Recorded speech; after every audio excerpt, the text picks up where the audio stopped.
Birinci vitse-prezident Mehriban Əliyeva və Heydər Əliyev Fondunun vitse-prezidenti Leyla Əliyeva bugün Bakının Nəsimi rayonunda yerləşən bir saylı körpələr evində olublar.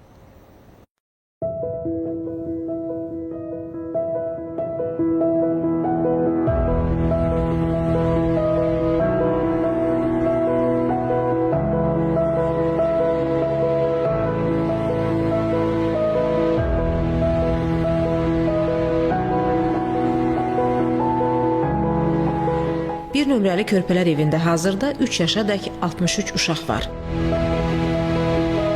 Birinci vitse-prezident Mehriban Əliyeva və Heydər Əliyev Fondunun vitse-prezidenti Leyla Əliyeva mütəmadi olaraq burada olur, körpələrin sağlamlıqları, onların yaşayış şəraiti ilə maraqlanır, balacalara xüsusi qayğı ilə yanaşırlar.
Körpələr evinin 1930-cu ildə tikilən binasında Heydər Əliyev Fondunun təşəbbüsü ilə əsaslı təmir və yenidən qurma işləri aparılıb. 2015-ci ilin mayın 10-da Azərbaycanın birinci xanımı Mehriban Əliyevanın iştirakı ilə körpələr evinin açılışı olub.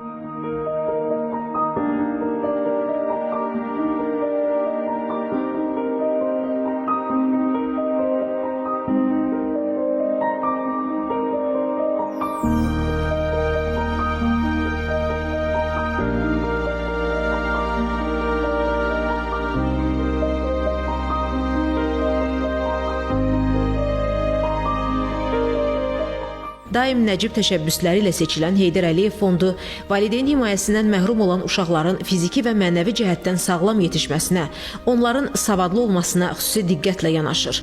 Beləliklə də gələcəyimiz olan uşaqlarla bağlı Azərbaycan dövlətinin həyata keçirdiyi siyasətə mühüm töhfələr verir.